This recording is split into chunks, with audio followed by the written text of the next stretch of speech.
Hi everyone, welcome to this evening's ArtsFest online and to our next HoPIN webinar, Illustrating Conflict.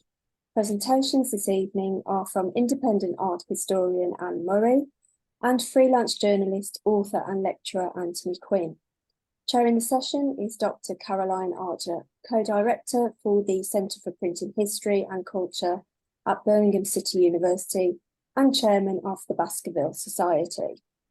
If you have any questions for our speakers, please use the Q&A box and we'll go through them at the end of the presentations. And as always, we are recording the session, so please remember not to share any sensitive information. So with all that said, welcome all, and over to you, Caroline. Thank you, Claire. As Claire says, my name is Caroline Archer. I'm director of the Centre for Printing History and Culture, which hosts these HoPIN events. This is the penultimate HoPIN event of 2023, which indicates how rapidly this year is running out. And I'm very pleased to be able to welcome the two speakers that we have this evening, which is Anne Murray and Tony Quinn.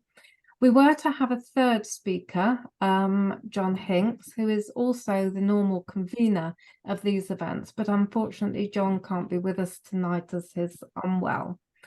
Claire's also made the introductions of the speakers. So as Claire says, we have Anne, who's an independent art historian from Cork in Ireland, where she also gained her PhD, and her research focuses on the impact of war in visual culture, particularly since the 1800s. And Tony Quinn, who's a freelance journalist, author and lecturer, and he's founded something called magforum.com, which is a magazine history website.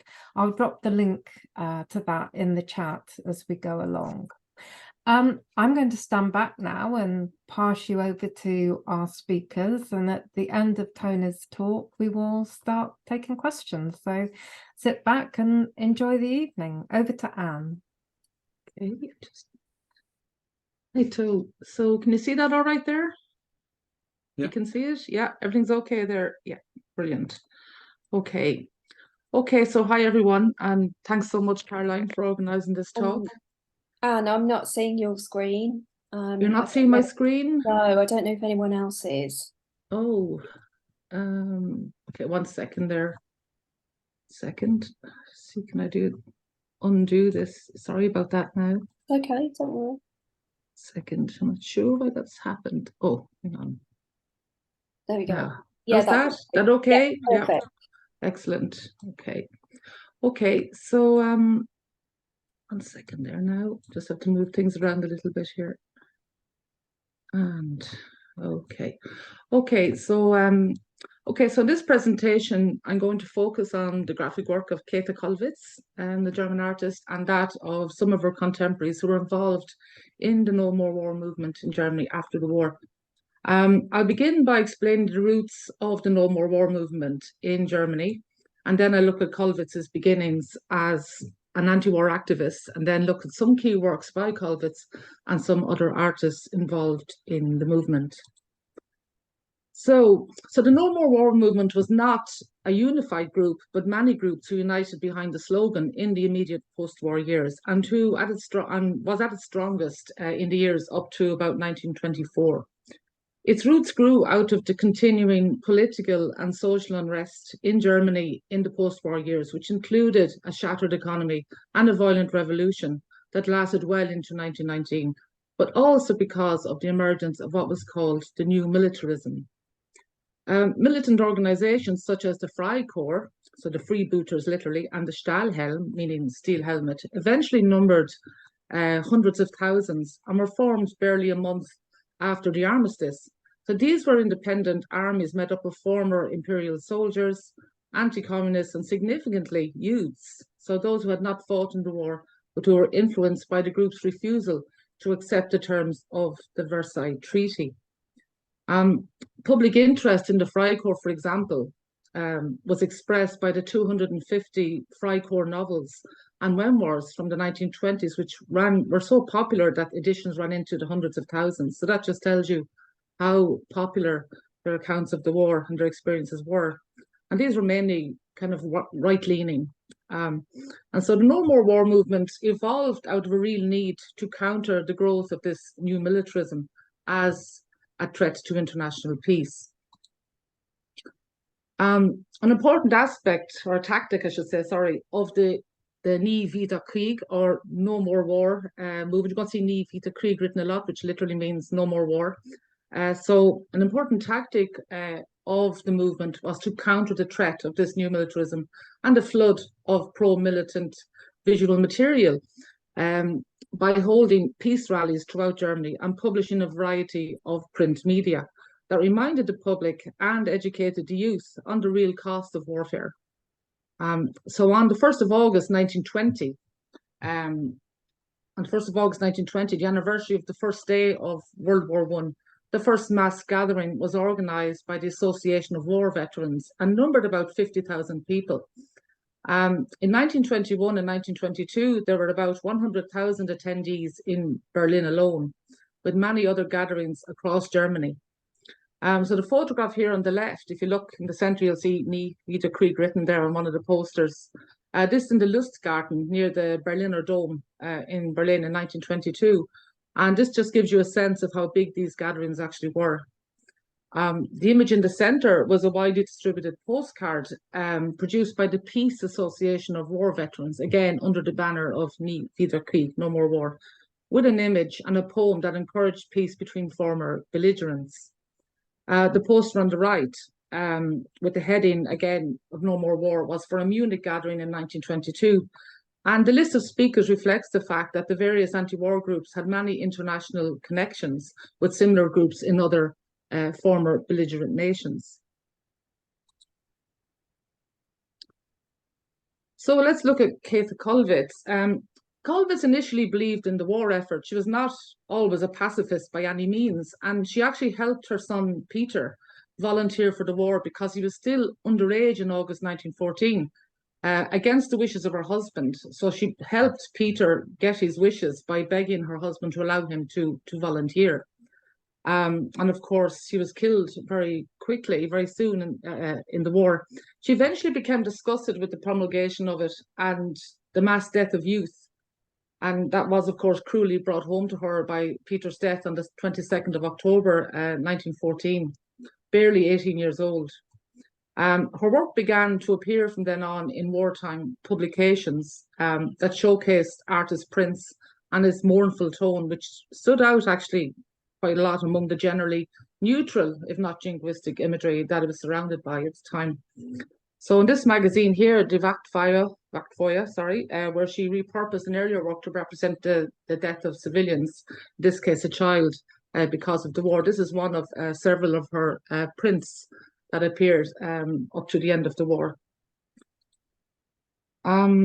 So the defining moment for Kollwitz's move towards pacifism was provoked by the publication in the Social Democrats newspaper Vorwärts on the 22nd of October 1918, the anniversary of her son's death, in which the quite well-known poet and writer Richard Dehmell's article Einzige Rettung, or The Only Salvation, calls for more soldiers to be drafted in one last push to win the war.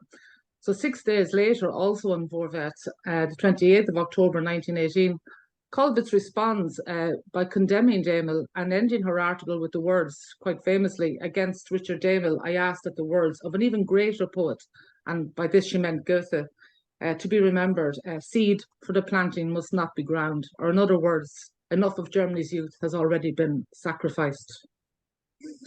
In art, Kollwitz was one of a number of well-known artists at this time who were based in Berlin and who openly rejected the war.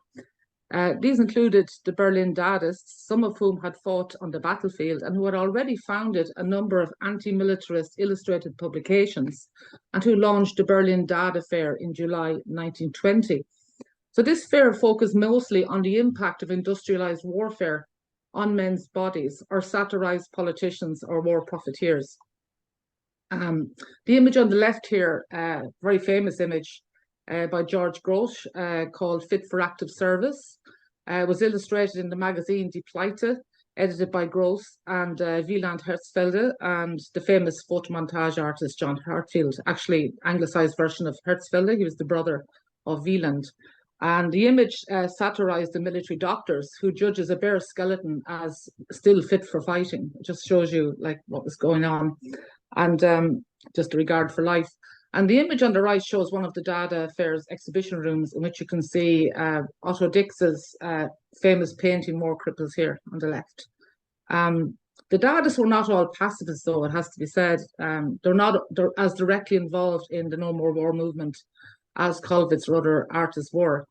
For example, Otto Dix, despite the appearance of many of his anti-war prints and his famous paintings, they do very much appear as anti-war works, but Dix always affirmed that he was no pacifist right into the years up to his death. So we have to kind of be careful with that. They're not explicitly pacifist in all cases, although Grosch was quite famously a pacifist. So in 1919, Kollwitz became a member of the main committee of the new Fatherland Federation, renamed from 1922 as the German League for Human Rights, the most important pacifist association since the end of the war. So its members included Albert Einstein, Harry Graf Kessler, whose diary you might know, a very famous diary of the Weimar years. It's a great read. Helene Stocker, who founded the War Resisters International, and that's still on the go. Karl von Ossietzky and Kurt Tucholsky, these were the pacifist editors of the intellectual cultural magazine Die Weltbühne, literally the world stage, and the writer Stefan Zweig. So these were quite important people internationally in terms of the pacifist movement. And it was also allied with the French League for Human Rights. So in 1922, Kollwitz signed the appeal of the German Human Rights League for better relations with France and produced posters and contributed to various publications nationally and internationally from this time. She also forms an important friendship with the French writer Romain Rolland, for whom she also makes her first post-war pacifist work. And I wanted to show you this because it's hardly ever seen. This drawing, Two Dead, here on the right-hand side.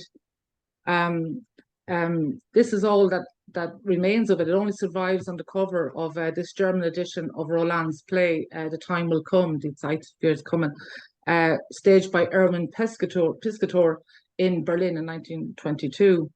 And the drawing focuses on the closing scene of Act 2 of the play, where two enemy soldiers make peace before dying on the battlefield. So she would use this drawing as a basis for her first woodcut, which is rarely seen as well, possibly because it was really just a practice run in the medium that she would use to create her famous cycle of prints titled War, which I'll look at in a moment. So 1923 is the year when Kollwitz's work really begins to make a mark. Her first internationally distributed work was this poster here on the left, for the International Federation of Trade Unions, which is mainly based in Holland, which declares the Federation's anti-war position and foregrounds their focus on the suffering of those who had to pick up the pieces, namely working class families who had lost their main wage earner, and veterans who could no longer work because of their injuries. This was the second in a series of posters distributed internationally and placed Kollwitz among Europe's most prominent pacifist artists, such as Théophile Steinlen. This poster on the right is by Steinlen, the important French graphic artist who designed the first poster. So Kollwitz's poster continues Steinlen's focus on civilian suffering mainly, where she foregrounds mothers, fathers, wives, children, and injured veterans who would become the central motifs of her most important anti-war graphic work. So it was this focus on suffering that happened off the battlefield that set Kollwitz's war series apart from the work of the Dadists, who were more concerned with soldiers, for example. Kollwitz is more focused on home front suffering and the aftermath of the war. So her work was important in highlighting the suffering of ordinary people as a result, especially of the famine caused by the Allied blockade from 1914 to 1919. And it was estimated that 700 deaths were caused by starvation in Germany during these years. So these are quite large woodcuts. They're quite impressive, these slides. This slide does nothing for them, to be honest. They measure about 47.6 by 65.9 centimeters, so really impressive pieces. And as we know, she worked on them for quite a considerable amount of time, with the roots of the series appearing in drawings and lithographs not long after the death of Peter in 1914. So she finally completes them in 1922 and 1923, and settles on woodcut because she felt that etching or lithography would not work. She doesn't quite say why she thinks etching or lithography don't work, but it may owe something to the quite stark contrast characteristic of woodcut, which was also easier to reproduce even on cheaper printing materials. Unlike much of her graphic work before the war, the compositions here, as you can see, are pared down to the bare essentials, meaning that our focus is placed entirely on the figure's gestures and expressions.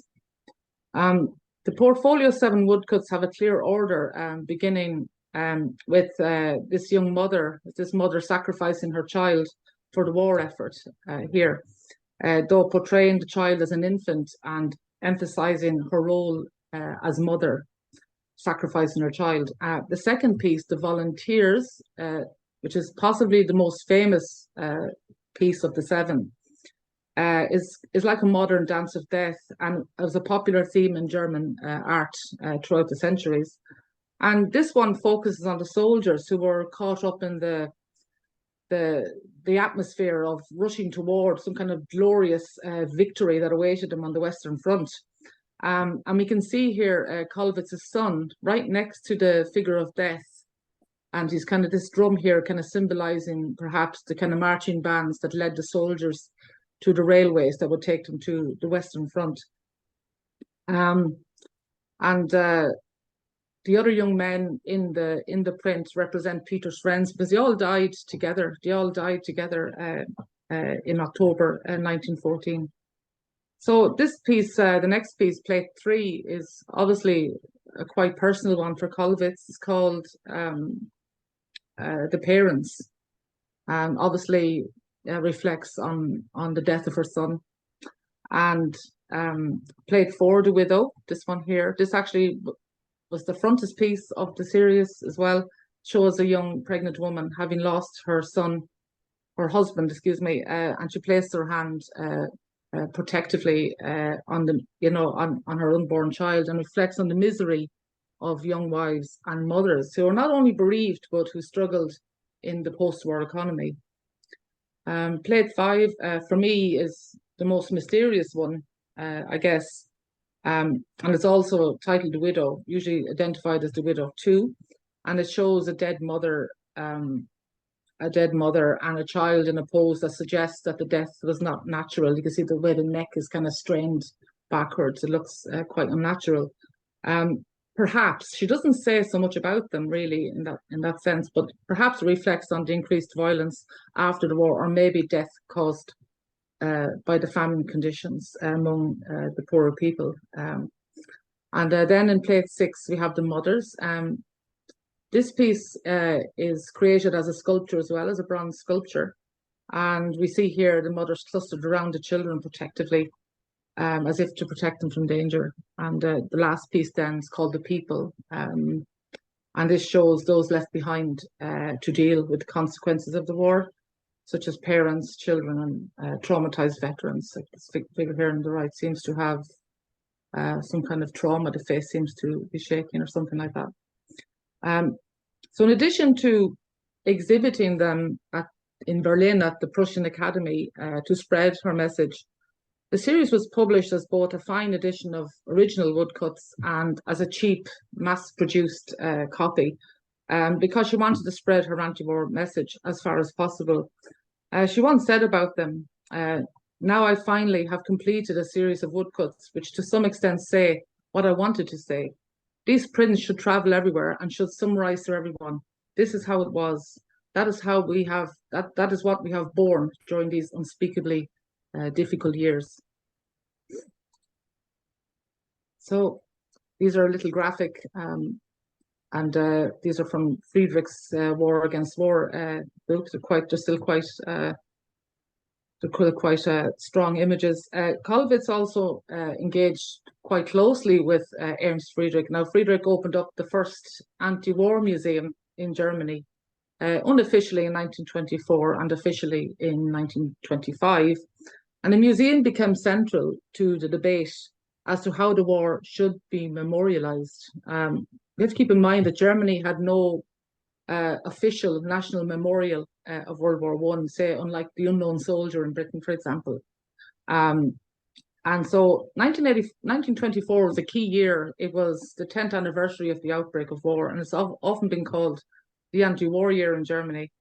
And it's when Friedrich published his famous book, War Against War. So this is from one of the earlier editions, and you can see here they really make you come face to face with the awful consequences of mechanized warfare. Absolutely horrific imagery. And this book is actually still in print. It's never really been out of print. But he wanted to show people what the war really looked like. When he opened the museum, he included some of Otto Dix's etchings from his series, also called The War. So this is one of Dix's images here, and all 7 of Kollwitz's woodcuts as well. And so the exhibition, so having the artists' voices alongside, like Dix was a soldier, Kollwitz was the mother of a soldier who'd been killed on the battlefront, and Friedrich was very actively pacifist. Worked tirelessly throughout his entire life against warfare. So he wanted to kind of show people what was still more or less hidden away. And veterans, I think there are about 20 hospitals around Berlin still in the early 20s. And with men, the so-called men without faces, the men who were very much destroyed by the war, just, languishing in hospitals for years and years. And you couldn't visit them, they were hidden away. And they weren't allowed to have photographs of themselves either. So together with Friedrich's photographs of this brutality and hidden suffering, Dix's confrontational images of the battlefield, and Kollwitz's recollections of what happened on the home front, worked together to express the extent of suffering caused by the war in different spheres of life. So, oh, sorry, there, skipped a little bit. So the same year, 1924, the publisher Roter Thurmer, literally Red Door, based in Leipzig, which had a lot of left-wing presses, collaborated with artists and writers to produce a multilingual, internationally distributed book called, again, Nie wieder Krieg, or Never Again War, and subtitled Voices of Peace of Recognized Artists, Poets, Pacifists and Socialists at Home and Abroad. The first edition was published in German, Dutch and French, and later editions then included other languages. And the cover was illustrated, as you can see here, with Kollwitz's very famous poster, No More War. And this is the cover of the actual book, which reuses the poster on the cover. And on the right, you can see a special edition of the Leipziger Volkszeitung, or the Leipzig People's Paper, on the 2nd of August, 1924, where they've used a detail from Kollwitz's poster. And Kollwitz did this poster for the book, but also for the rally that took place in Leipzig on the 2nd of August, the No More War rally, the day before Germany's 10th anniversary of declaration of war against France in 1914. So the pose of the figure is actually quite interesting. She may have referenced a man called Max Westphal, who during the first Reich Youth Day of the Socialist Youth in 1920 stretched out his one arm as a Schwurhand, an oath hand, and exclaimed, "Never again war." It was quite a famous gesture at the time, and the figure is quite androgynous, possibly deliberately, to become representative of all youth who swear never to go to war again. So the book, this just shows you a selection of some of the images that were reproduced in the book. And it was notable for bringing together these prominent literary and artistic figures. And among them, along with Kollwitz, was Otto Dix, not a pacifist, but he allowed his work, some of his works to be used in this book. George Gross's Fit for Active Service turns up here again. Franz Masereel and George Kretschmar, along with these are wonderful artists. They're not so much known now, although Masereel is somewhat more than Kretschmar. And also famous anti-war pieces from the past by Käthe here, the famous Miseries of War series.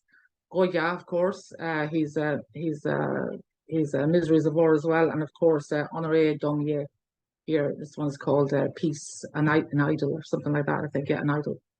And the writers who contributed included Stocker again, the founder of the War Sisters International, Ernst Toller, the poet and playwright who was imprisoned for 5 years for his part in resistance by the Bavarian Soviet Republic to the central government in Berlin, and the war poet Karl Brugge, who might not be so well known now, still quite well known in Germany. He's a quite well known war poet. Some of his poems are quite powerful.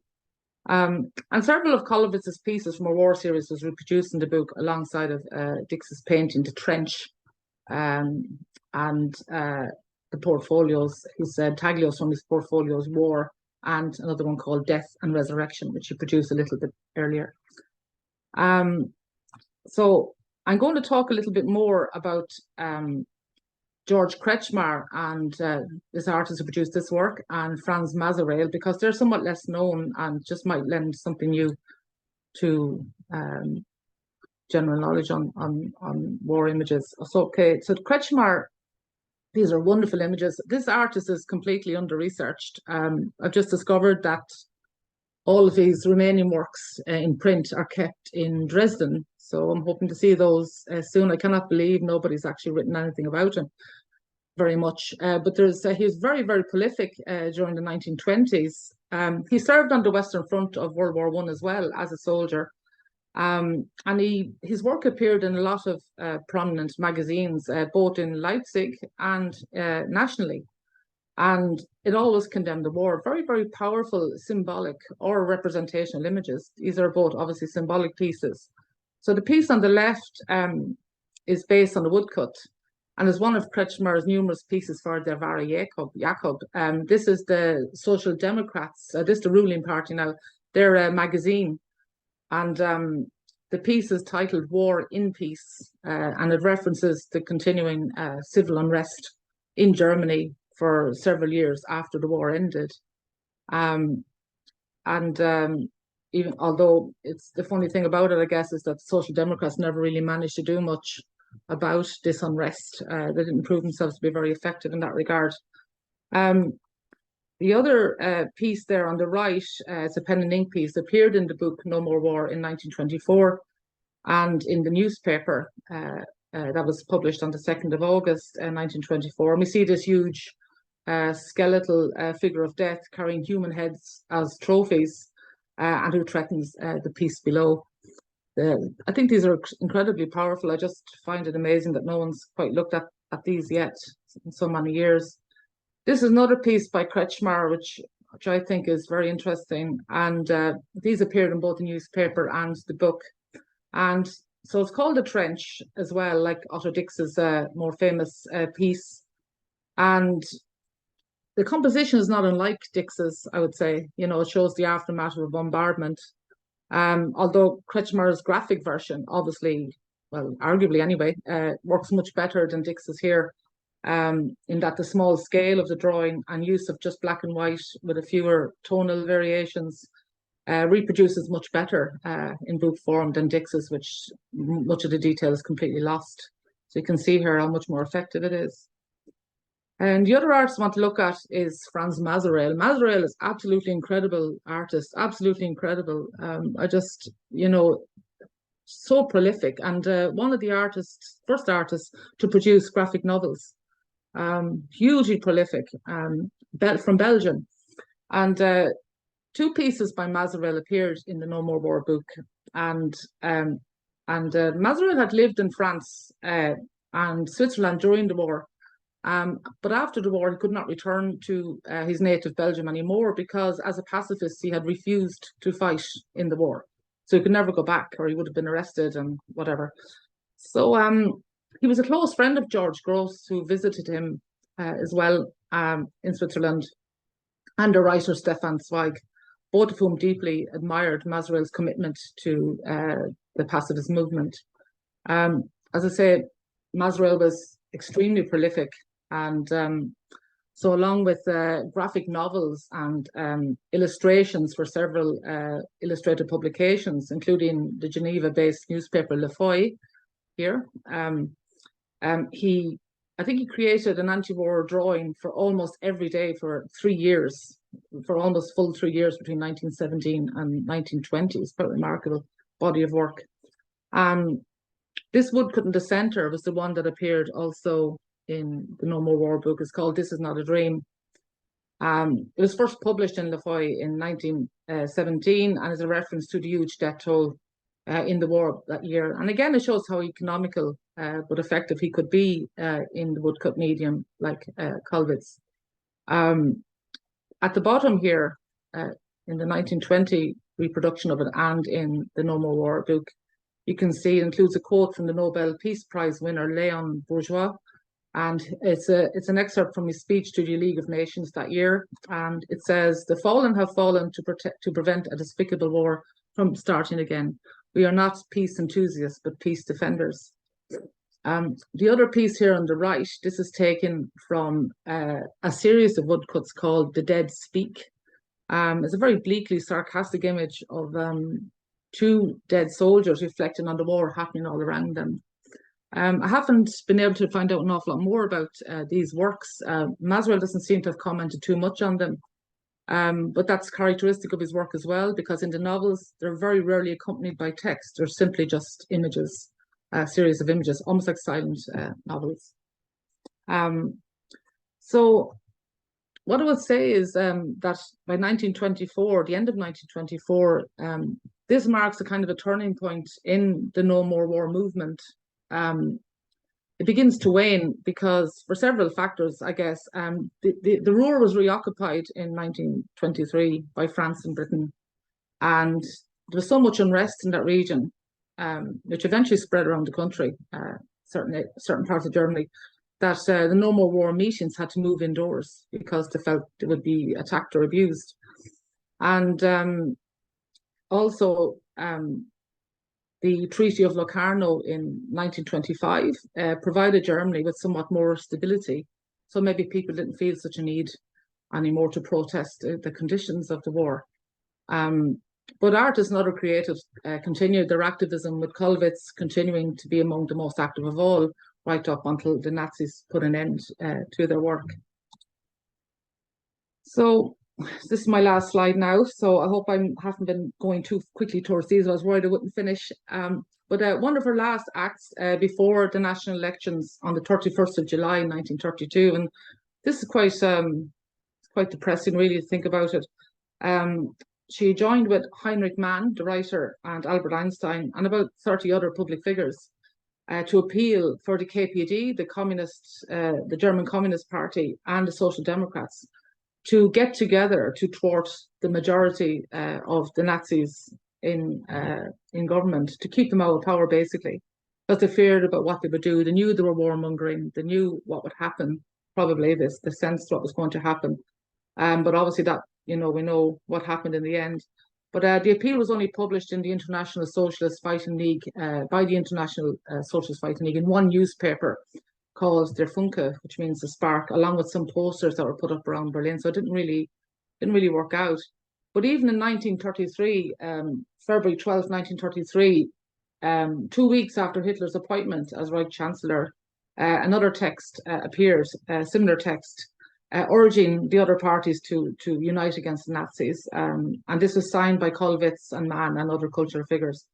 But that was the end of it all. And the rest, as I say, is history. So we would see no more from Kollwitz because she would die in the last weeks of World War II.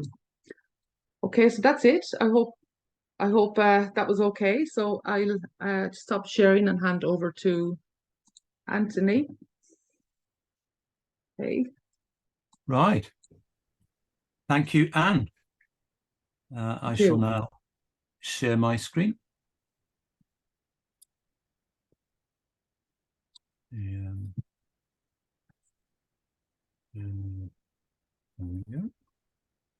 Can you all see that?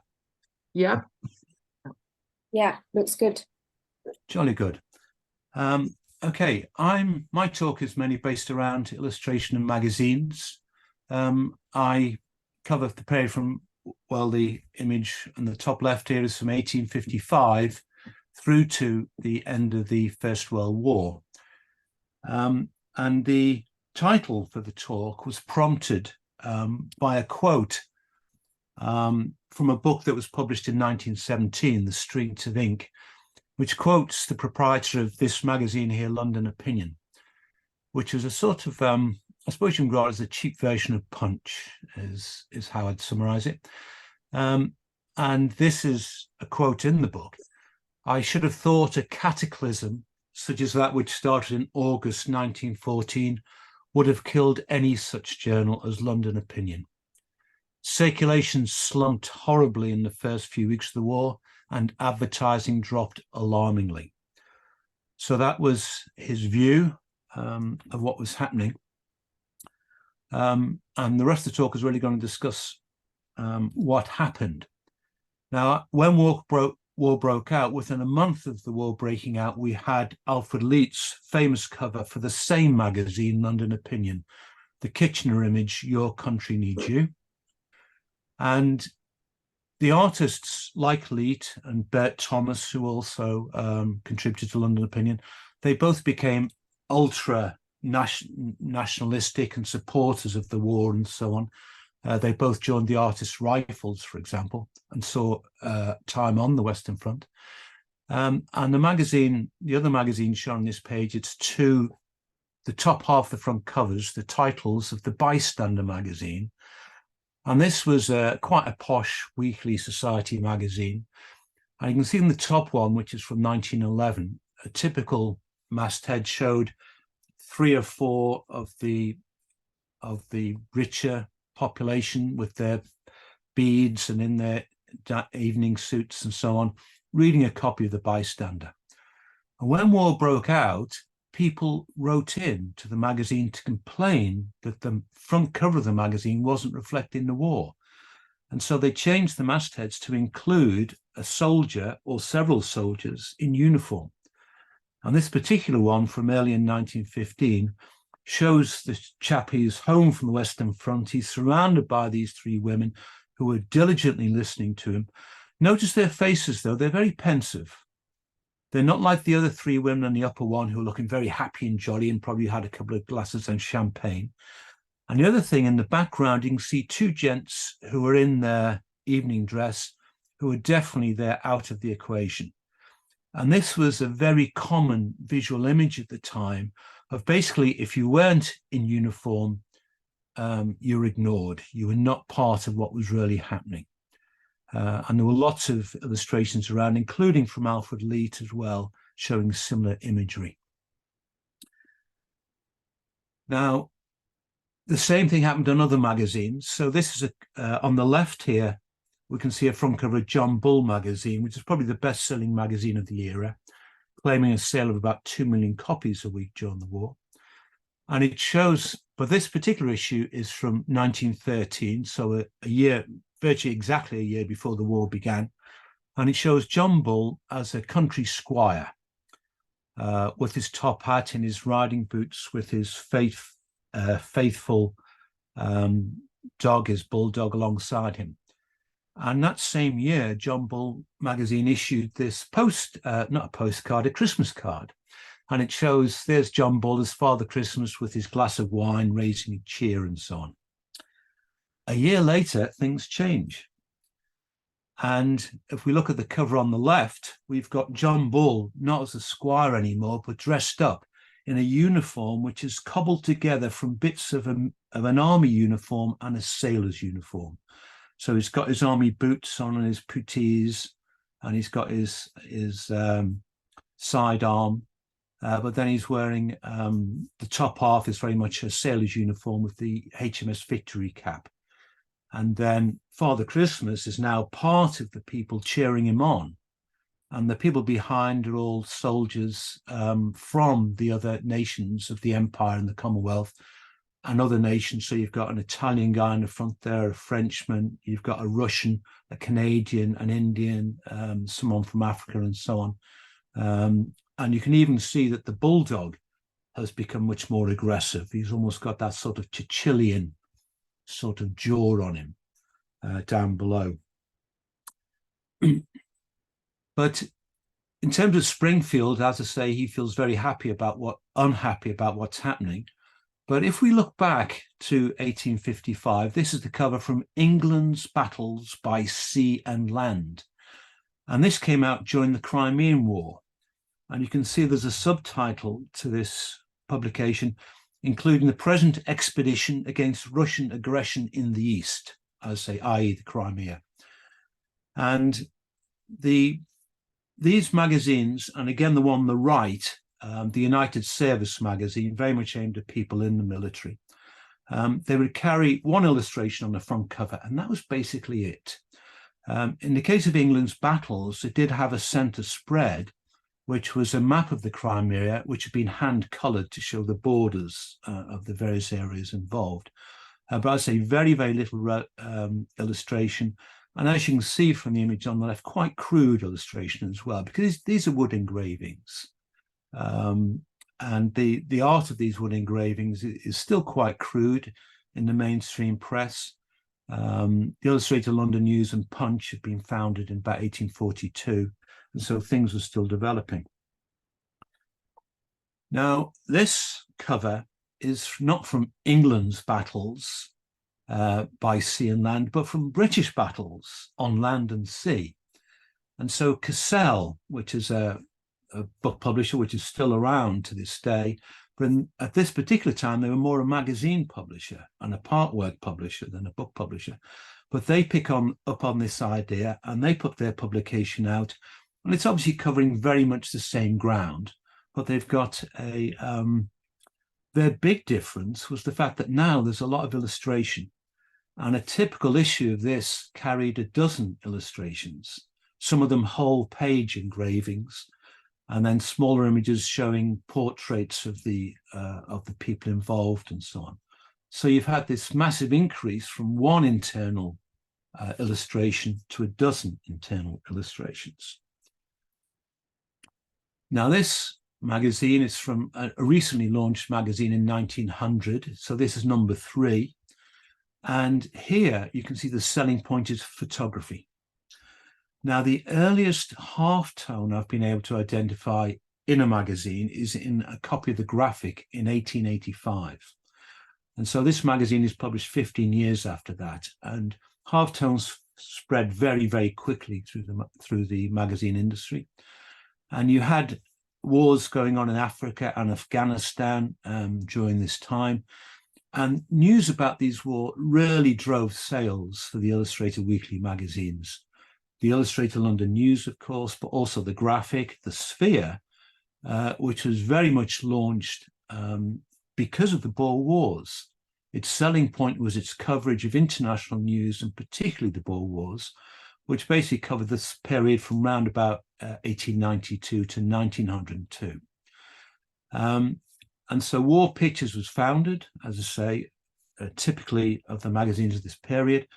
30 pages of photographs. Of course, these were printed letterpress.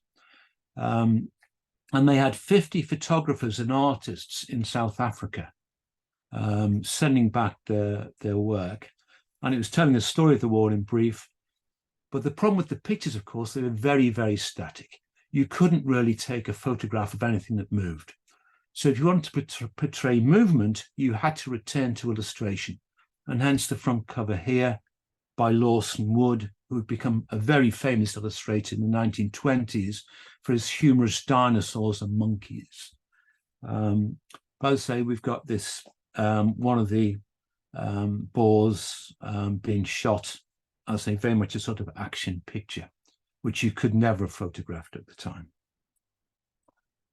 But the problem, well, the great thing for the artists was military hardware. So they could, battleships, of course, dreadnoughts made great illustrations for these people. But the challenges were in portraying explosions, fire, flame, smoke, and movement. because these illustrations in magazines like The Sphere, the Graphic, Illustrated London News, what you're looking at, that top image, is something that in actual size was about the size of a double-page spread of a modern tabloid newspaper, printed on very nice glossy paper. And these were created as engravings in London based on illustrations sent back from the front. And you can see the one above, you can see the smoke, there's a sense of movement and so on. There's obviously been an explosion, the horses are panicking, and that comes off. But this has been done by either carving into wood or steel. And, you know, this has been going on since, as I say, the mid-1840s, where it really boomed, where you would have a guy basically with a hammer and a chisel carving these lines into a piece of wood. And then lots of blocks of wood were joined together to make these very large illustrations. And some of them were very large indeed, up to 2 spreads wide. So you can imagine opening up, say, your tabloid Times of today, and then opening up again, so you've got a 4-page spread. These are massive illustrations. And the image below shows how they would illustrate. This is a detail from another image showing a shell exploding in the air. And this is very tricky to do in this environment. But the publishers carried on, and here again, we're now in 1915. So we've had England's battles by sea and land, which had just 1 double-page illustration in it. Then we have British battles in the 1890s, which would have a dozen illustrations per issue. This particular series has a colour plate with each issue, and at least 24 illustrations in a typical issue. And over the course of the series, they published 500 illustrations in 24 issues.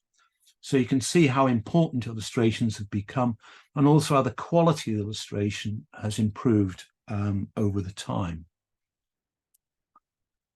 And it wasn't just editorial that changed, but also the picture at the top here is a half-page advert that was published in many magazines, The Strand, Illustrated London News, and it shows a bar of soap as a tank. And virtually every advertiser, whether they were selling soap or whether they were selling boot polish or whether they were selling foodstuffs or Bovril, they all wanted to be associated with the war effort. And if you look at magazines from the period of 1914 to 1918, virtually every advertising makes some reference to the war, either in the text or in the image. And even a cartoonist like Miss Fish, Harriet Fish, she was a very famous illustrator at the time. Very much the illustrations were about society, women and so on, and their antics. And again, these women were normally shown, you know, swathing back champagne and in their pearls, wearing beautiful clothes and so on. But in this particular issue, Miss Fish is in her fur coat, but she's driving a car that's been converted into a tank. So even someone like that was saying, you know, she's got to be part of the war effort. And there she is, as I say, she's become tank girl for today. Now here, we've got a change. We've moved here from illustration to photography. And this particular front cover is actually from 1919. And the Great War was launched in 1914, so it ran right the way through the war. You can see on the left, it's part number 247. And it illustrates an attack on the 4th of September 1917. And this is the first night attack by Gotha bombers on London. And 54 bombs were dropped. They killed 16 people, mainly in the West End of London. And this particular bomb landed on the embankment, just on the north side of the Thames, about quarter mile east of the Savoy Hotel, and just down from the Strand and Fleet Street. And the bombers hit the road in front of the embankment. The river is just behind the Sphinx, the bronze Sphinx that you can see.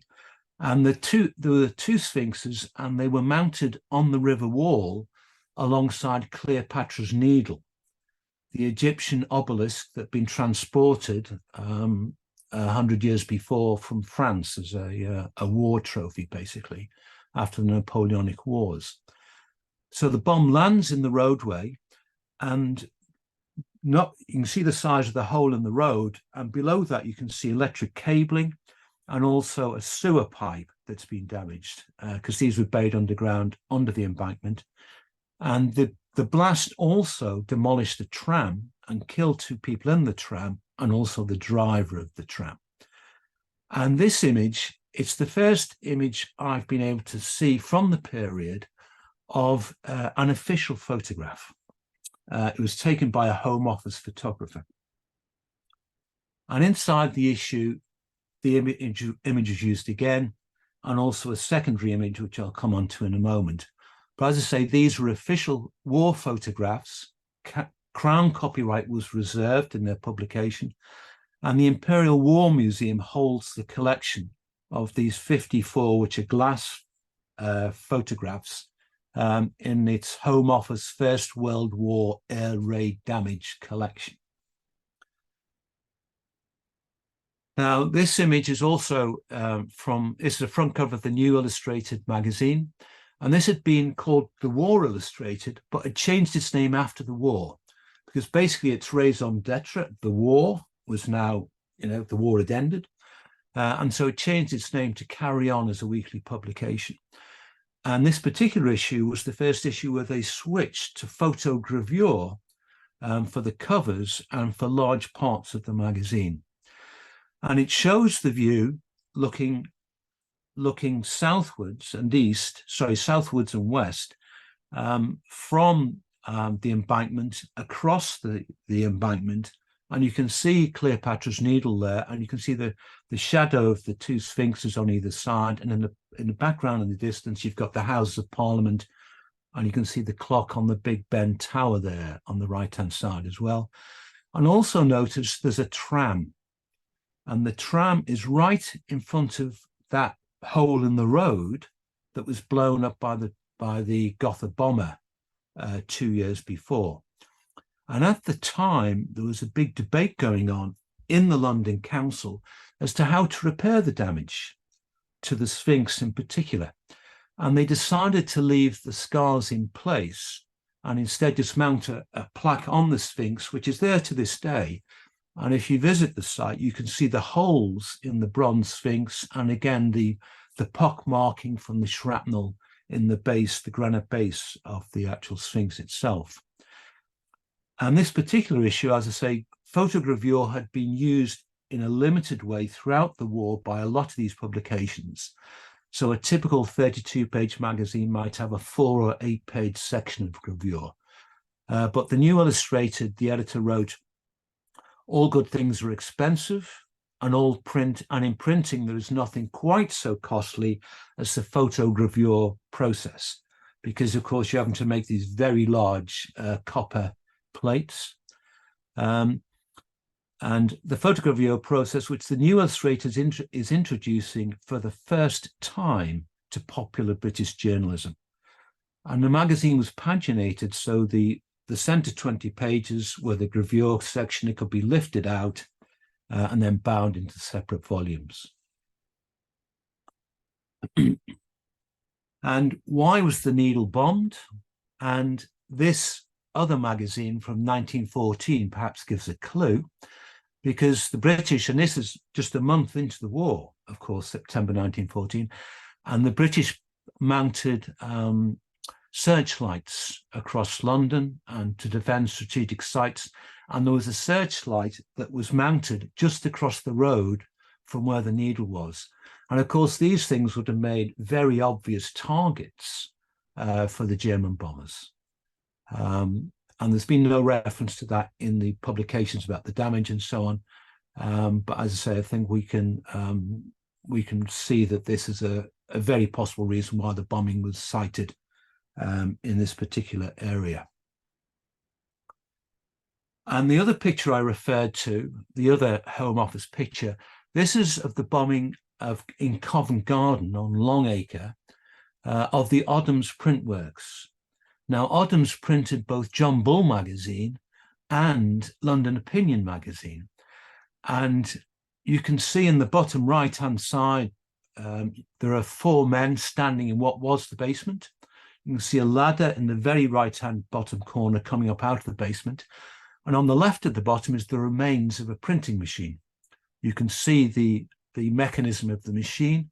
And on the top floor, you can make out reels of paper, which had been damaged, but the inside of the building collapsed, and this printing press fell through the floors of the building into the basement, which is where the bomb went off, because it fell down the side of the building and then fell through a hole in the pavement, which is where the air went down into the basement. So the bomb falls right into the basement, which was being used as an air raid shelter. And 38 people were killed in this one incident, the worst single incident on the British mainland during the war. And Oddham's later became part of IPC in the 1960s, and was still seeking war reparations against the German government. They finally gave up in the 1970s because they never got any money out of them.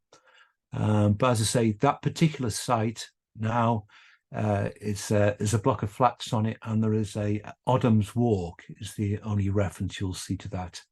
But as I say, that is still there to this day.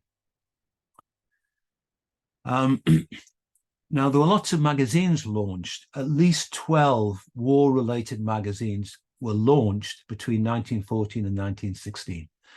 And they had titles like the Illustrated War News, War Illustrated, War Budget, History of the War, The Great War, and so on.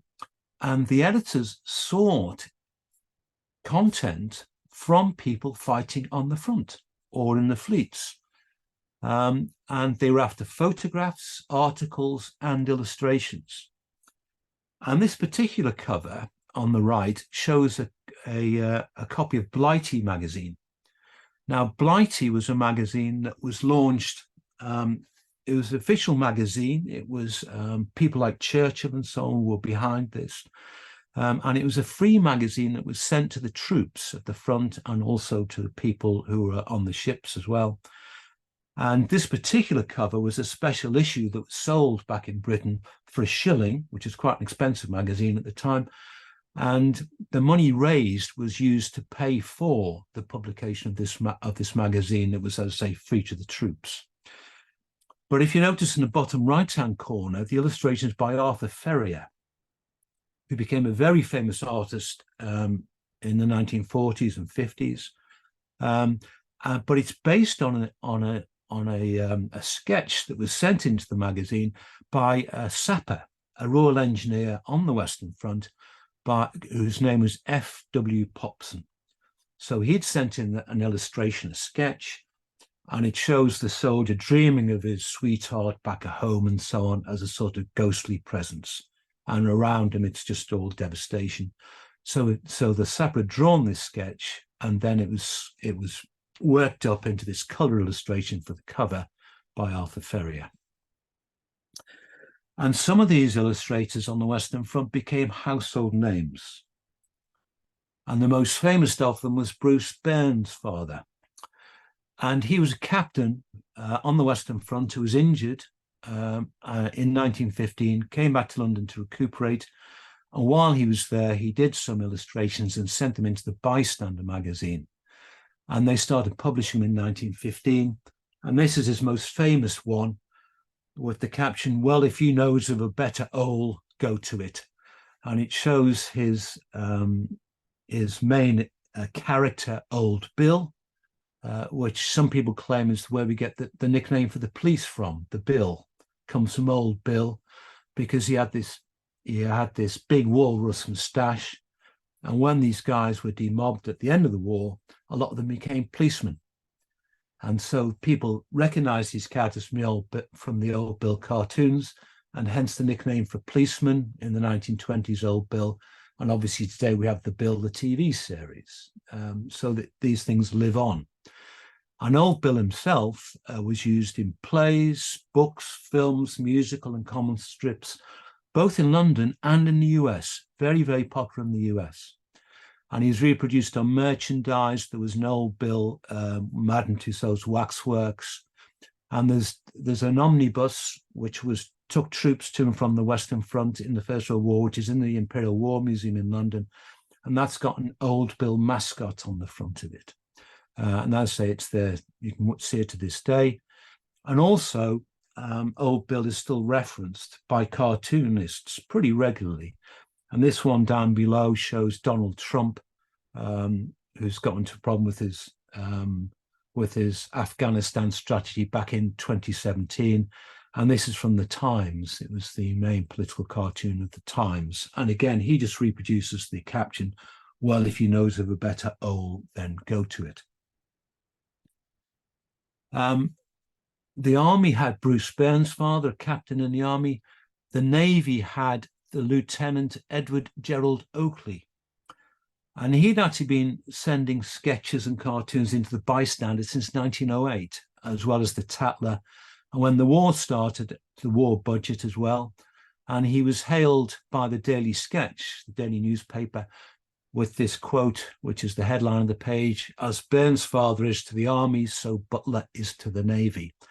And he had at least 2 books published. And this particular one on the right-hand side is a collection of his sketches called The Merry Mariners. And that's published in 1917. And he carried on doing his illustrations right the way through the 30s into 1942. And they were basically about chaotic scenes of Navy life. This is my last slide. So finally, to sum up, Lincoln Springfield, although he's worried about the future of London opinion, he didn't have to worry at all. And in fact, as he acknowledges, by 1917, things gradually mended and then improved and then boomed until today, circulation and advertising, revenue and turnover are all at record highs. And the publishing strategies that were adopted for the First World War, they were dusted off and used in exactly the same way in the Second World War. Bairnsfather was resurrected as the official cartoonist for the US troops in London. As we already said, Butler carried on doing his illustrations into the Second World War as well. Blighty, the First World War version, was closed down in 1919, but they resurrected it in 1940, and it carried on right the way through the war. Arthur Ferrier was again one of the leading illustrators in that. And it carried on after the war, was renamed in 1959, became a general men's magazine, and then carried on and then became a top shelf magazine in the 1990s and was finally not closed until 2007. War Illustrated, one of the titles launched in the First World War, that was simply revived again in 1939 with the same editor from the First World War, John Hamerton. But by this time, Hamerton had been knighted for his work as in publishing over the previous 30 years. And I mentioned the London Opinion cover of Alfred Leet's cover of Kitchener, Your Country Needs You. This is a photograph of a poster I saw last week down in Tendring in Essex. And here we have that image from 1914 referred to, but with the dog, saying how people need to start bagging and binning their dog's poo down in Essex. So I say these things are never forgotten, and certainly Leet's image, the Kitchener image, that is undoubtedly one of the most reproduced images of the past century, and not just in Britain, but pretty much right across the world. So I shall end my talk there. Thank you very much for listening. Wow, thank you to both our speakers. Some amazingly powerful images that you've shown. I have to say, I really love the Massareal and the Lengo images that you showed. Neither of those artists are known to me. And also the double page spread from the Crimea was a fantastic thing to see. We're starting to get some questions in the Q&A. So let's see what we've got. So Chris Blumel asks, looking at the cover of Blighty, I was most struck by the difference in the subjects of our two speakers. I'm wondering how they feel listening to and looking at anti-war stroke war illustrations in the other talks. So how you felt about each other's talks, basically. Politics, ethics, suffering, history, aesthetics, visual technologies, cultural hierarchies, so many angles possible to consider. So yeah, how did you feel about, we have one conflict, two different perspectives. So how did you feel about each other's talks? Well, if I can say first of all, I was surprised how almost complementary they were in the period we cover. I mean, Anne's talk very much starts where mine ends. Mine pretty much ends in 1919. But the thing about all these magazines, and in fact most magazines of the period, there was no anti-war sentiment reproduced in these magazines at all. It was very much all gung-ho stuff. And Leet, with his Kitchener poster, of course, was the great promoter. And of course, that poster has been partly credited with, 2 million people volunteering to fight and be slaughtered on the Somme and the Western Front and so on. And these artists, they very much jumped on the bandwagon of promoting the war, its importance for the Empire, the Commonwealth, and the British nation. And as I say, you flick through these magazines and every image, whether it's advertising or editorial, is in support of the war. Obviously, Anne's material is, sort of comes in after the war, and obviously it's in Germany, which must have been in a right old state after the war, I'd have thought, with the depression over there. But yeah, I found her talk absolutely fascinating, and I'd say a great contrast. I actually learned an awful lot from your talk, Tony. I didn't know so much about the British magazines. I knew some of them. Obviously, the Kitchener image is so famous, I knew that, and I knew some of the magazines by name. But I was wondering, and you've already answered that question, that there wasn't really any anti-war imagery in circulation at all. I know that the war poets did. I know that there was a protest with Siegfried Sassoon throwing his medal in his military cross into a river, I think, wasn't it? And they sent him off to Craig Lockhart in Edinburgh to shut him up, basically. He wasn't actually mad, I don't think. But that's a very famous story. And of course, the war poets were more out about, I think, well, as far as I understand, about the more negative aspects of warfare. So it was very interesting for me to see those magazines that you showed us. I didn't know them so well, but it was actually fascinating for me to see how would I describe, how subdued almost in mood compared to, even in terms of, say, action. Like what I've shown a lot of anti-war images, but there were other very jingoistic magazines in Germany as well during the war years, but at the same time, they were very, very much about demonizing Britain and demonizing the French and so on and whatever. And also a lot of scenes of action, a lot of illustrations of action happening, more about how the Germans were doing so well in the war.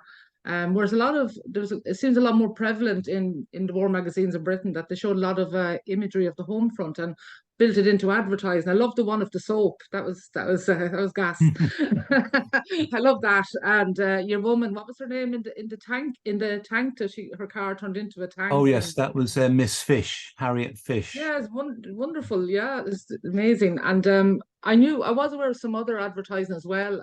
Gosh, I can't remember the name of the jam. Some jams, they were using it as well. Images of the home front, and England, during wartime, and how the soldiers wished they had, all that back again, that they were back at home again, in the landscape, showing the lovely English landscape and everything, so it seemed very different in mood. The German magazines are very much about action and very, I suppose, warmongering, during the war. So I mean, the stuff that by Kollwitz really stood out. It was very, very, very different, but I'm still struck by the fact that maybe there was nothing. No, there were pacifists though, weren't there? There were pacifist groups in Britain as well, though, I think. But maybe they didn't make art. There's no artists, or I know Levinson, all right. that The our other war speaker was going to artists. speak about. Yeah. Yeah. The war artists. It's a shame we didn't have John's talk, because that would have put an interesting angle on it, because of course Nevinson, his illustrations are very, very stark, and a lot of the war artists' work was very stark, but it wasn't commercial, of course. Now, all these magazines which I've referred to here, they are commercial magazines. These publishers are out to make money, and they obviously saw they were not going to make any money with a pacifist approach. That's not to say they didn't protest. There was lots of protests, for example, during the shells crisis, where Britain was seen to be running out of shells and so on. And John Bull was very much seen as a thorn in the government's side at one stage. But at the same time, these magazines were very much capturing a sort of what was going on the ground. A lot of people were very unhappy, particularly after about 1915 and so on. And it was reflected in the magazines, but in a very sort of bombastic way, but in a sort of chiding way. And there was also an awful lot of humour. So, for example, they tried to censor both Bairnsfather and Butler. They tried to censor the officials, the War Office and so on, the Home Office tried to censor them because the illustrations were seen to be critical or making the army look stupid. But there was such a reaction against the censorship that they sort of had to sort of back off. And then Bairnsfather in particular was massively successful, despite the fact you can regard a lot of his imagery as being quite critical. For example, at the equipment the troops had, for example. And that, of course, is something that goes right the way through to the present day. You'll hear on the news about, the troops, British troops in Afghanistan being poorly equipped, for example. So there was some dissent, but it was done in as I say, often through humour, or often a sort of, in a sort of let's have a go at the government sort of way. But they'd do it for a bit and then they'd back off and then raise it again and back off. But very little in a sort of, there was nothing in these magazines that you can see that I've been able to identify of the sort of imagery that you're seeing at all. So these magazines then, there wouldn't have been any other magazines then that actually there's no real pacifist imagery at all really in those widely circulated well, magazines. there is in some of the Blast, for example. Okay, Okay, but of course that only had 2 issues right at the start of the war, and of course several of the illustrators in the first issue. This is the Vorticist magazine. Oh yeah, of course, yeah. And so, but several of the illustrators now were killed in the First World War, early in the war and so on. And I say that lasted for 2 issues, and a lot of the imagery in that, but that was very small run, not really commercial. It was more about establishing an artistic movement. So again, in some of the small publications, the sort of poetry publications, perhaps, you'd have seen more of this, but they were very much sort of small runs. Whereas I say everything I've been talking about here is sort of, in your hundreds, thousands, and in many of the cases, in the case of John Bull, for example, a couple of million copies a week. So it's very much looking at what's happening in the commercial sense. Yeah, I suppose during the war in Germany as well, like pacifism was like a term of abuse, in Germany as well. After the war, it was still a term of abuse, despite what had happened. So I suppose it was kind of generally, pacifism wasn't generally seen as a good thing, even after the war in Germany. I suppose that's what all of the countries kind of had in common, was that pacifism was some kind of dirty word, I think, or something, so maybe that was why. Yeah. I remember there are even cartoons about fashion. So, for example, you'll see a woman walking down the street with her child, one cartoon, and there's a very posh, very, very glamorously dressed woman in front of her with furs on and so on. And the little girl comments to the mother, in a sense that, people really shouldn't be going around wearing things like that in the middle of a war. So even fashion was being dictated, or at least influenced by the war effort. And also, because there were so few men around, there were lots of cartoons parodying the models for men's fashions, because they were all of a sudden, because there were no young men to model for the fashions, and therefore it was old age pensioners who were modeling the latest fashions and so on. So even in that reflects a sort of shortage of manpower in the streets, and everyone's wearing either, well, as I say, all the men. If you went out without military uniform, you know, as I say, you would get looks. That's very much the view you get from the cartooning. We have more questions appearing in the Q&A. So from Joanne McNeish, do you think that as printers used new technology, it changed the impact of the communication? For example, the ability to move from illustration to photographs. I think that's for both of you. Okay, well, as John actually said in his talk, photography was in its infancy. Well, amateur photography was in its infancy, and shutter speeds were quite slow, even during World War I. So you couldn't really easily photograph action. So there was generally, at least from what I've seen, a mixture of photography and illustrations to show things that couldn't be shown with photography at that time. So. Sorry, I've forgotten part of your question. I've gone off on a tangent. Sorry, Claire. So did the new technology, So did the new technology change the impact of the communication? Was it more impactful, less impactful? Did it just change perspectives? Well, it was photography, I suppose, from what I see in the German material, is that it was real. It represented a reality, you know, that what was seen in the photograph was real, that it wasn't an artist's impression of something or something that had been altered in, you know, some way, you know, and that you could show a certain truth. I think, for example, with Friedrich's book in particular, was sold millions. Ernst Friedrich's book War Against War, which was published in 1924, that was an absolute sensation. I mean, when he opened the museum first, had to be closed down at bayonet point because there was war literally on the streets about these images, these photographs of maimed soldiers. You could never show on those before. You wouldn't. I mean, you know, the last war Germany had been heavily involved in was the Franco-Prussian War. You know, so these images, you know, that had been, you know, men were, as I said, you know, a lot of men, injured men, hidden away, not really seen. So Friedrich puts out these photographs. So this is a truth. It's exhibiting a truth of some, you know, maybe not so much nowadays with Photoshop and everything else, but back then this seems to indicate a truth about realities of war that maybe art in some way didn't do, you know. So I think that was very impactful. Photography made a huge difference, I would say, to how the war was understood, I would say. Yeah. The image I showed of the magazine cover where the boar was being shot. Okay. Now that image was, as I said at the time, photography is very static. You could never have photographed that. It would just to be in a washy blur.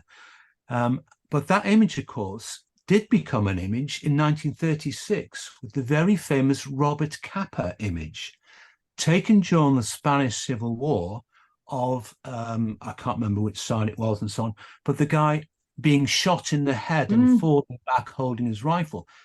So it takes 36 years for that image of, I mean, it's the famous moment of death photograph. It's been very controversial since because they reckon it's actually faked. But as I say, it takes 36 years for photography to be able to reproduce what only an artist could do, as I say, in 1900. And obviously in this period, you had the move from illustration through photography, but it's quite a slow thing because, as I say, the photography until, well, of course, it was the advent of the German cameras and so on.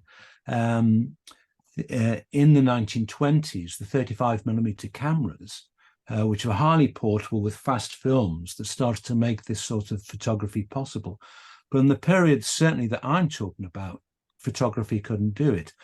Now, the impact of technology, which the questioner was asking about, well, the first thing, of course, is, as I say, you see it because, as you know, in that magazine from 1855, there's only one illustration. And then 50 years later, a similar magazine has got 24 illustrations, some of them whole pages and so on. And that's because engraving has become so much more efficient. You've got photographic processes and so on. So behind that change in the look of the magazines is technology, and also the size of the illustrations. I mentioned the first photograph in 1885 in the graphic. Now, the size of that illustration was about 10 centimeters by 8 centimeters. That was it. 4 of them, no, that's right, there were 8 of them over, I think, 4 pages. And those were the first photographs I've been able to find in a magazine. You know, by the middle of the, well, by the start of the First World War, you can have a magazine where you can have a photograph reproduced over a double-page spread. And again, that's just a massive leap in technology in, what, 20 or 30 years. And also the sheer size of the engravings. Again, if you look at the Illustrated London News in 1842, most of the illustrations were quite small. Again, that's sort of 10 centimeters by 8 sort of a size. Whereas, as I say, by 1900, they're the size of 4 pages of the Daily Mirror or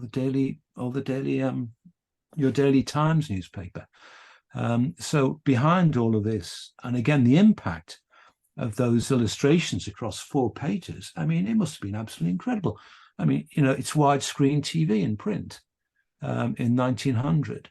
And those must have made a very, very big impression, I'd have thought.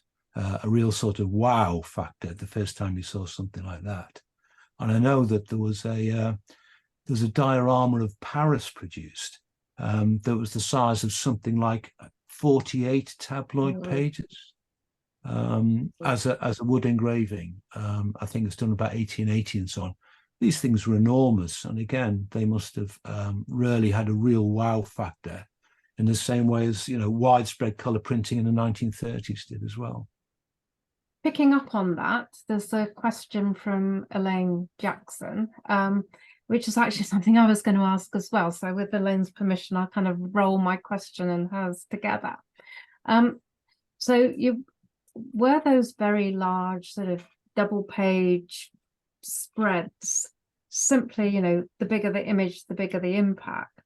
Or, and given the cost of producing those as well, were these actually meant as collector's items that people would frame? Have you got any evidence that people collected these and framed them?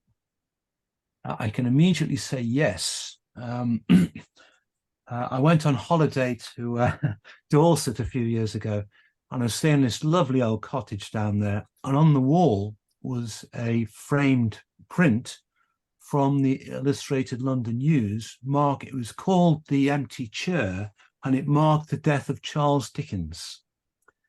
And it was, I walked into this room and I saw this, and I was immediately, I said, that's, wow, just look at that, because these things, they were definitely done with that in mind. And if you don't mind, I can actually, if I show my screen with you now, actually, no, I don't want to share my screen. That's definitely not what I want to do. Are you all seeing me at the moment? Yeah, okay. This is a bound copy of the sphere. Well, you can see how big the damn thing is. It weighs, several kilos.